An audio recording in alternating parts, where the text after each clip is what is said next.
Ma petite amie m'a dit, je vais dire à tout le monde que tu es violent pour qu'ils prennent mon parti lors de la rupture. Nous n'avions pas encore rompu. J'ai répondu, c'est de la diffamation. Ensuite, j'ai installé des caméras de sécurité partout chez moi, j'ai tout enregistré et, quand elle a fait ses déclarations, j'ai publié les preuves. Ses propres amis sont venus s'excuser auprès de moi. Moi, 29 ans, homme, je possède une petite entreprise d'installations électriques. J'emploie 6 gars. Je conduis un fourgon de travail qui est entièrement payé. Je suis propriétaire d'une maison avec un prêt immobilier en cours depuis 3 ans. Je ne suis pas riche. Je ne suis pas un génie du droit. Je suis un mec normal qui part au travail à 6 heures du matin et qui s'endort en regardant des vidéos sur YouTube à 22 heures. Je vous raconte cela parce que ce qui m'est arrivé pourrait littéralement arriver à n'importe quel homme et cela a failli détruire tout ce que j'ai construit. Ma petite amie et moi étions ensemble depuis environ 2 ans. Elle a emménagé chez moi au bout de 8 mois. Son bail arrivait à échéance. Les choses se passaient bien. C'était logique. Elle ne payait pas de loyer, c'était mon choix. Je lui ai dit d'économiser son argent, de se constituer une épargne, et qu'elle pourrait s'occuper des courses et de certaines factures. Avec le recul, oui, je me suis mis dans une situation délicate, mais j'étais amoureux, et je pensais que nous construisions quelque chose pour l'avenir. Les choses ont commencé à se dégrader vers le 14e mois. Elle voulait sortir plus souvent que je ne pouvais me le permettre.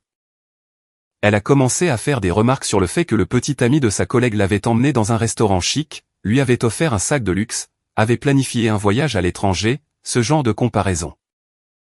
Je lui ai dit franchement, je ne suis pas ces types-là. J'ai une entreprise à faire tourner et un crédit immobilier à rembourser. Elle boudait pendant une journée, puis nous passions à autre chose. Le cycle classique. Vers le 18e mois, les disputes se sont envenimées. Elle a commencé à chercher la petite bête pour un rien. J'avais mal rangé le lave-vaisselle. Je ne lui avais pas répondu assez vite par SMS pendant une journée de travail alors que j'étais littéralement sur une échelle en train de câbler un tableau électrique. J'avais oublié d'acheter la marque spécifique de lait d'avoine qu'elle aime. Juste des frictions constantes. J'ai suggéré une thérapie de couple. Elle a répondu, on n'a pas besoin qu'un inconnu nous dise comment nous parler. Très bien. Puis est arrivée une nuit qui a tout changé. Il y a environ 3 mois, nous nous sommes disputés parce que je ne voulais pas aller au dîner d'anniversaire de son ami un mardi soir, alors que je devais me lever à 5h30 le lendemain matin. Un désaccord normal. Agaçant, mais normal. Elle est allée au dîner, pas de problème. Elle est rentrée vers minuit. J'étais à moitié endormi.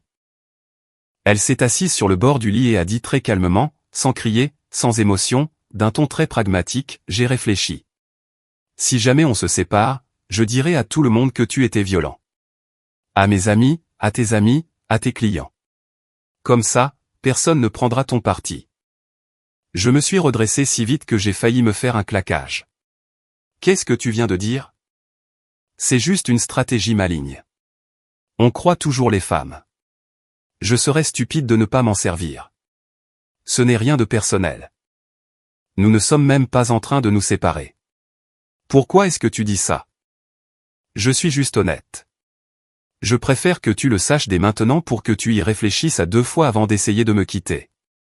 Je l'ai dévisagée pendant 10 bonnes secondes. Elle s'est retournée et s'est endormie comme si elle venait de me dire ce qu'elle voulait pour le dîner. Je n'ai pas dormi de la nuit, pas une seule minute. Je suis resté allongé à envisager tous les scénarios. Si elle faisait ça, si elle disait vraiment aux gens que j'étais violent, qui me croirait? Dans mon secteur, la réputation est essentielle. Mes clients sont des propriétaires, des gestionnaires immobiliers, des petites entreprises. Une seule accusation et la moitié de mes contrats disparaissent. Que ce soit vrai ou non n'aurait aucune importance. L'accusation seule suffirait. À 5 heures du matin, j'avais un plan. Le lendemain matin, j'ai appelé un avocat, pas mon ami qui s'occupe des successions et des transactions immobilières, mais un véritable avocat spécialisé dans les affaires de diffamation. La consultation m'a coûté 300 € pour 1 heure, et elle valait chaque centime. Je lui ai rapporté exactement ce qu'elle avait dit. Il m'a expliqué 3 choses. Premièrement, les menaces verbales sont difficiles à prouver. Deuxièmement, si elle passe à l'acte, cela pourrait constituer une diffamation, car elle m'accuserait d'un délit que je n'ai pas commis. Troisièmement, documenter absolument tout à partir de maintenant. Cette même semaine, j'ai acheté un système de caméras de sécurité pour la maison. Une dans le salon, une dans la cuisine, une couvrant la porte d'entrée et une dans le couloir. Toutes visibles, toutes dans les espaces communs. Rien dans la chambre ni dans la salle de bain. J'ai aussi installé une application d'enregistrement sur mon téléphone. Mon avocat m'a confirmé que, bien que la loi française soit stricte sur la vie privée, des caméras visibles dans les parties communes de ma propre propriété, installées pour des raisons de sécurité, sont tout à fait légales et les enregistrements pourraient être utilisés pour ma défense. Quand elle m'a interrogé sur les caméras, j'ai prétexté qu'il y avait eu des vols de colis dans le voisinage. De plus, c'est bon pour l'assurance de l'entreprise. Elle a à peine tiqué. Elle n'a même pas remis en question les caméras intérieures. Elle était trop occupée à faire défiler des sites de shopping sur son téléphone pour s'en soucier. Pendant les 6 semaines suivantes, j'ai tout enregistré. Chaque conversation, chaque dispute, chaque soirée tranquille à regarder la télévision. J'avais des images de nous préparant le dîner ensemble, riant devant un film, elle me demandant de lui masser les épaules. Des choses normales de couple. Mais plus important encore, j'ai obtenu des vidéos d'elle déclenchant des disputes pour des broutilles, me hurlant dessus pendant que j'étais assis calmement sur le canapé. Et voici le point culminant, elle m'a jeté une tasse de café à la tête lors d'une dispute concernant le fait que je travaillais un samedi. La tasse a heurté le mur derrière moi. Elle ne s'est pas excusée. Elle a dit, si tu étais plus rapide pour esquiver, tu n'aurais peut-être pas à t'en faire. Tout était filmé, avec un son parfaitement clair. J'ai aussi tenu un journal daté. Chaque dispute, ce qu'il avait provoqué, ce qui avait été dit, ses mots exacts quand je m'en souvenais. J'avais des SMS où elle me menaçait. Un message disait, continue comme ça et je ferai en sorte que ta mère pense que tu me frappes. Un autre disait, mes amis pensent déjà que tu es autoritaire. Il n'en faudrait pas beaucoup. J'ai fait des captures d'écran de tout et je me les suis envoyées par courriel ainsi qu'à mon avocat. 6 semaines de documentation, puis je me suis assis et j'ai attendu. Je n'ai pas eu à attendre longtemps. Il y a 3 semaines, elle est sortie avec ses amis un vendredi soir. Elle est rentrée à 2 heures du matin, ce qui m'était égal, je ne contrôle pas son emploi du temps, et elle était suffisamment éméchée pour oublier l'existence des caméras. Elle a appelé sa meilleure amie sur haut-parleur en s'asseyant sur le plan de travail de la cuisine. Je dormais à l'étage. La caméra de la cuisine a tout capté. Elle a dit à son amie qu'elle en avait fini avec moi, que j'étais ennuyeux et radin, et que sa stratégie de sortie était prête. Elle a dit, j'ai déjà dit à ma mère qu'il m'avait empoigné le mois dernier. Une fois que je l'aurai dit à mon groupe d'amis. Il sera fini. Personne ne prendra le parti de l'électricien ennuyeux face à une femme en larmes. Je pourrai rester dans la maison pendant au moins quelques mois pendant qu'il cherchera quoi faire. Elle voulait ma maison. Pas par des moyens légaux, juste par la pression sociale. Me faire passer pour un monstre, me faire avoir trop honte pour la mettre à la porte. Squatter chez moi pendant que je subissais les dégâts. J'ai téléchargé cette vidéo 3 fois. Je l'ai sauvegardée sur un disque dur, dans mes courriels et sur le serveur sécurisé de mon avocat. Ensuite, je me suis endormi paisiblement pour la première fois depuis des semaines. La suite dans la mise à jour. Je sais que c'est long, mais ça empire beaucoup avant de s'arranger. Mise à jour numéro 1, 8 jours plus tard. D'accord, beaucoup d'entre vous m'ont dit d'agir vite. C'est ce que j'ai fait. Voici ce qui s'est passé. Le lundi suivant l'obtention de cette vidéo dans la cuisine, j'ai rencontré mon avocat en personne. Il a tout examiné, les enregistrements des caméras, les SMS, la vidéo de la cuisine, mon journal. Il a affirmé que j'avais l'un des dossiers les mieux documentés qu'il ait vu au cours de sa carrière et que je devais procéder à la rupture, mais le faire prudemment. Son conseil, ne pas la mettre à la porte sans un préavis adéquat. Parce que même si elle n'a pas de bail et ne paie pas de loyer, en France, elle est considérée comme une occupante à titre gratuit après un certain temps, et je ne peux pas simplement la jeter dehors. Je devrais suivre une procédure. Oui, laissez cela infuser. Elle pourrait m'accuser de violence et je serais toujours légalement obligé de lui donner un préavis raisonnable. Le système est fantastique. Alors, mon avocat lui a envoyé une mise en demeure de quitter les lieux sous 30 jours, par lettre recommandée avec accusé de réception. Elle est rentrée du travail mardi et a trouvé la lettre sur le plan de travail de la cuisine. Elle a explosé. Tu me mets dehors? Tu es sérieux là? Après tout ce que j'ai fait pour cette relation? J'étais debout dans le salon, la caméra tournait. J'ai gardé une voix totalement neutre. Je pense que nous savons tous les deux que ça ne marche plus. Je te donne 30 jours pour trouver un nouvel endroit. Je pense que c'est juste. Juste? J'ai emménagé ici pour toi. J'ai quitté mon appartement pour toi et maintenant tu me jettes comme une vieille chaussette. Tu n'as pas quitté ton appartement pour moi. Ton bail s'est terminé et tu as choisi de ne pas le renouveler. Tu ne paies pas de loyer ici. Oh, alors maintenant tu me jettes l'argent à la figure. Je constate un fait. Elle est allée dans la chambre et a claqué la porte si fort que la caméra du couloir a tremblé. Pendant les 3 heures qui ont suivi, elle a appelé tous ceux qu'elle connaissait. Je pouvais l'entendre à travers la porte. Le récit avait commencé. Dès mercredi matin, mon téléphone a commencé à exploser. Sa meilleure amie m'a envoyé un SMS, « Je n'arrive pas à croire que tu aies pu lever la main sur quelqu'un qui t'aimait. Tu me dégoûtes. » Sa sœur a appelé et a laissé un message vocal où elle me traitait de conjoint violent. Sa mère, cette femme en face de qui je m'étais assis lors d'un repas de famille, pour qui j'avais réparé gratuitement l'installation électrique de son garage, m'a envoyé un message disant « Les vrais hommes ne frappent pas les femmes. Ne contacte plus jamais cette famille. » Je n'ai répondu à personne. Mon avocat m'a dit de laisser le feu prendre pendant quelques jours. De la laisser s'engager pleinement dans son mensonge. De laisser le plus de gens possible entendre sa version, car plus elle creuserait son trou, pire ce serait quand la vérité éclaterait. Et elle a creusé profond. Vendredi, elle l'avait apparemment dit à tout son bureau. L'un de mes clients, un gestionnaire immobilier qui fait appel à mon entreprise pour tous ses travaux d'électricité, m'a appelé et m'a dit qu'il avait entendu des choses inquiétantes et qu'il voulait suspendre notre contrat jusqu'à ce que les choses soient tirées au clair.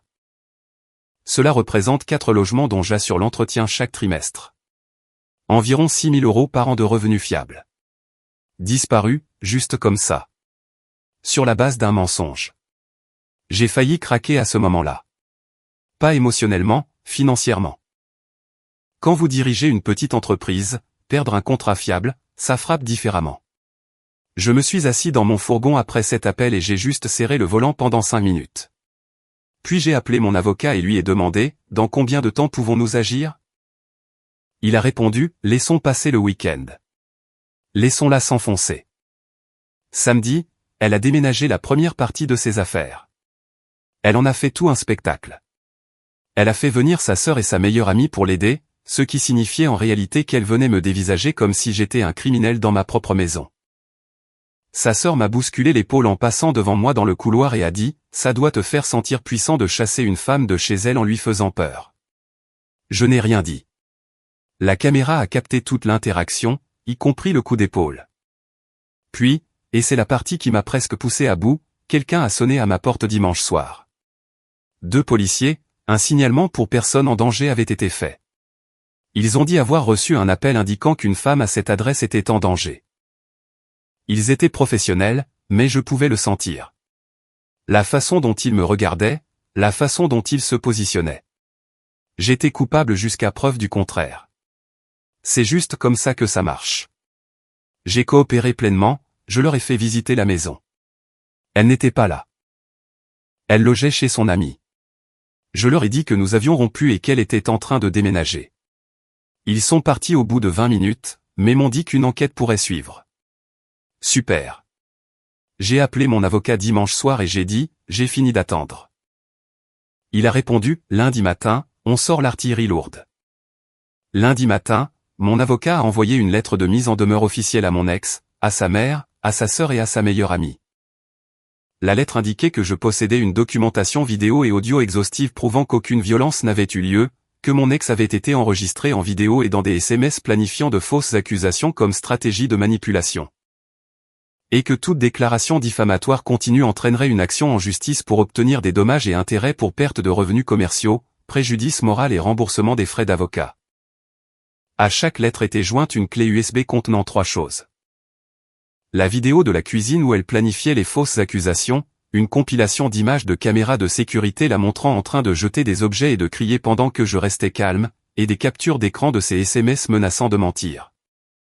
La mise en demeure a été expédiée à 9 h lundi.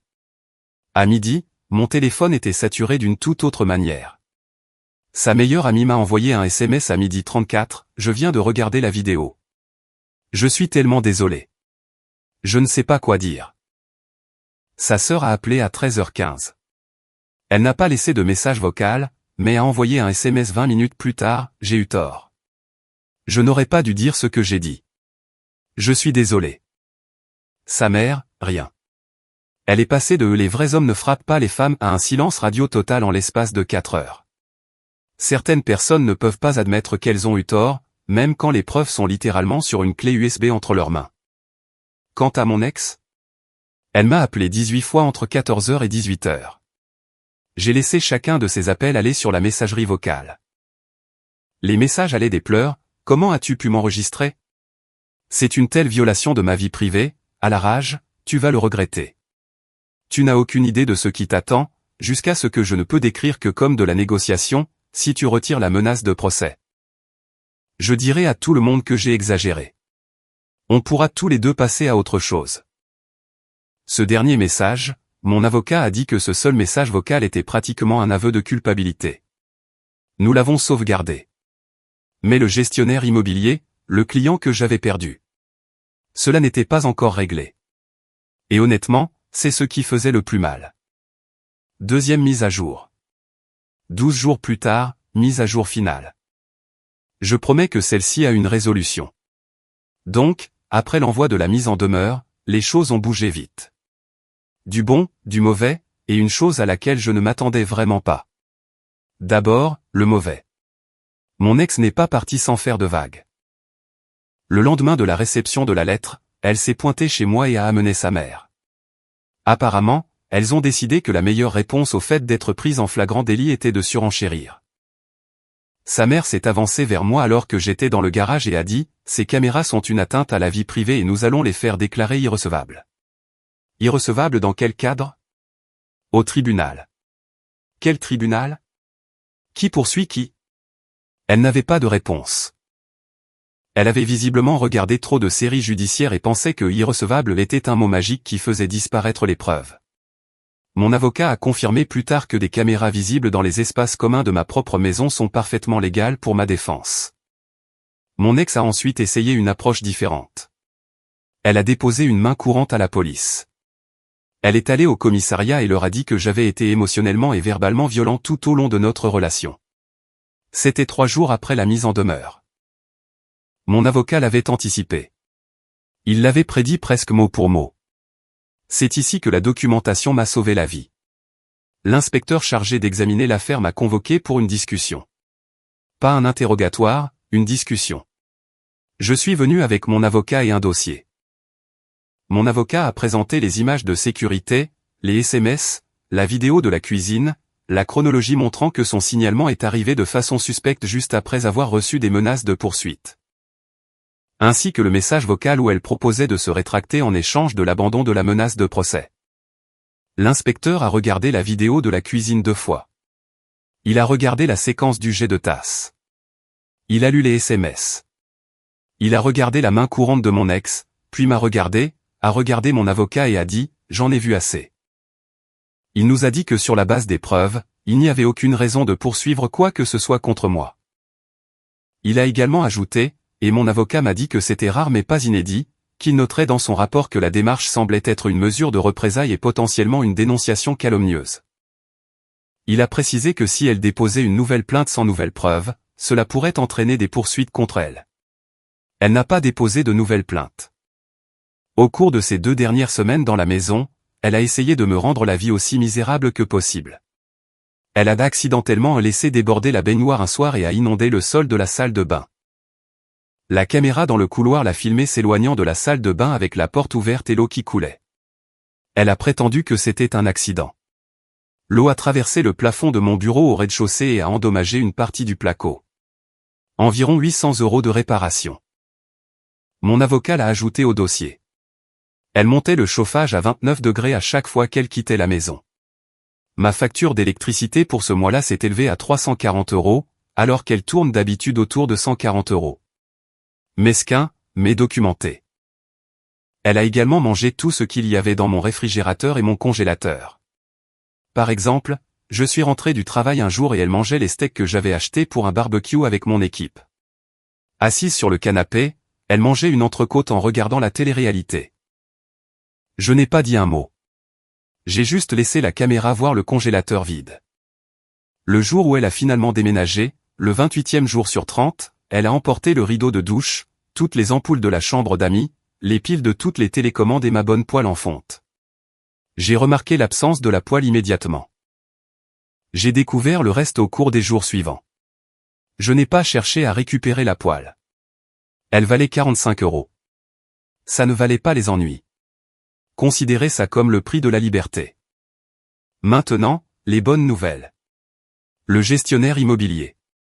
Mon avocat lui a envoyé une lettre professionnelle, expliquant que les allégations étaient fausses et documentées comme telles, qu'une enquête de police n'avait trouvé aucun fondement aux plaintes, et que j'avais des preuves approfondies. Le gestionnaire immobilier m'a appelé 2 jours plus tard. Il a dit qu'il avait examiné la lettre, parlé avec l'inspecteur qui avait confirmé que le dossier était clos, et qu'il souhaitait rétablir le contrat. Il a aussi ajouté, « J'aurais dû vous appeler avant de prendre la moindre décision. J'en suis désolé. J'ai récupéré le contrat. » Il a même ajouté un logement supplémentaire. Il a juste dit, « Considérez cela comme mes excuses. » Mon équipe, ces 6 gars savaient tous que quelque chose n'allait pas. Je leur ai tout raconté une fois l'affaire résolue. Pas les détails sordides, juste les grandes lignes. L'un d'eux, mon employé le plus ancien, m'a serré la main et a dit, « Patron, pour ce que ça vaut, pas un seul d'entre nous n'y a cru une seule seconde. » J'ai dû aller dans mon bureau et fermer la porte après ça. L'issue juridique. Mon avocat et moi avons discuté d'un procès en diffamation. La réalité, c'est que ces procès sont coûteux, lents et épuisants. Même avec mon dossier, mon avocat a estimé que cela me coûterait entre 15 000 et 25 000 € en frais, prendrait de 12 à 18 mois, et que le maximum que je pourrais raisonnablement récupérer, étant donné qu'elle ne possède rien, serait peut-être de 10 000 à 15 000 €. Je dépenserais plus que je ne récupérerais. J'ai décidé de ne pas intenter de procès. Je sais que beaucoup d'entre vous vont être en colère à ce sujet. Croyez-moi, je l'étais aussi. Mais mon avocat l'a exposé clairement, vous avez gagné. Votre réputation est intacte. Votre entreprise est rétablie. Elle a été démasquée. Un procès serait une question de punition, pas de réparation. Il avait raison. La meilleure vengeance était déjà en train de se produire. Elle s'est fait ça toute seule. Son groupe d'amis a implosé. Sa meilleure amie a arrêté de lui parler. 2 autres amis m'ont contacté pour s'excuser. Sa sœur lui a dit qu'elle avait besoin d'une aide sérieuse et a pris ses distances. La seule personne toujours de son côté était sa mère. Elle a aussi perdu sa crédibilité au travail. Je n'ai rien fait. Mais l'histoire a circulé. Elle n'a pas été renvoyée, mais les gens ont commencé à la traiter différemment, avec une politesse distante. La main courante qu'elle a déposée fait maintenant partie d'un dossier de police. Ce n'est pas un casier judiciaire, mais la note de l'inspecteur indiquant que cela semblait être des représailles dans le système. Mon avocat a précisé que si jamais elle essayait de faire cela avec quelqu'un d'autre, cette note pourrait être ressortie. Ce n'est pas la justice au sens dramatique du terme, mais c'est une trace écrite. Et les traces écrites comptent. Le coût total de cette épreuve, environ 4 200 € en frais juridiques, 800 € en réparation, 340 € de facture d'électricité, 45 € de poêle et environ 6 semaines du pire stress de ma vie. Disons 5 400 € et tout un tas de nuits blanches. Ce que j'ai obtenu en retour, ma maison, mon entreprise, ma réputation et la satisfaction de savoir que j'ai géré la pire situation de ma vie sans devenir la chose qu'elle a essayé de dépeindre. Je ne vais pas vous mentir. Il y a des nuits où j'ai encore cette sensation de nausée au creux de l'estomac. Pas à cause d'elle en particulier, mais en pensant à quel point je suis passé près de la catastrophe. Si elle ne m'avait pas dévoilé son plan cette nuit-là au lit, si elle l'avait juste fait sans prévenir, je n'aurais pas eu de caméra. Je n'aurais eu aucune documentation, et cela aurait été ma parole contre la sienne. Vous et moi savons tous les deux comment cela se termine généralement pour les hommes. Les caméras sont toujours là. Elles vont y rester. Pour chaque relation à partir de maintenant, je serai un peu plus sur mes gardes que je ne devrais l'être, et cela me rend triste si j'y pense trop longtemps. Alors, j'essaie de ne pas y penser. Une dernière chose. Il y a quelques semaines, je faisais des travaux chez une cliente, je recablais sa cave, et la propriétaire, une dame âgée, m'a apporté un verre de citronnade et m'a dit: Ma fille m'a raconté ce qui vous est arrivé. Je veux juste que vous sachiez que certains d'entre nous savent faire la différence entre un homme bien et un homme coupable. J'ai juste répondu, merci, et je suis retourné au travail, car si j'avais dit autre chose, j'aurais probablement fondu en larmes juste là, dans sa cave. Voilà, c'est toute l'histoire. Je ne suis pas un héros. Je suis juste un gars qui a eu la chance d'être prévenu. Assez intelligent pour le prendre au sérieux et assez têtu pour protéger ce qui m'appartient. Commentaire, ce récit nous touche tous profondément, j'en suis certain. Il me rappelle à quel point il est essentiel de protéger son intégrité et sa tranquillité d'esprit. Parfois, la chose la plus saine à faire est de poser des limites claires pour préserver notre équilibre. Faire face à une épreuve avec calme et responsabilité est une véritable force. La vraie victoire n'est pas d'anéantir un adversaire, mais de se reconstruire soi-même après la tempête. Nous avons toujours le choix de rechercher l'apaisement plutôt que de faire durer un conflit. La guérison demande du temps, et elle commence par la décision d'aller de l'avant. N'oublions pas d'être bienveillants envers nous-mêmes et de choisir les personnes qui nous apportent de la sérénité.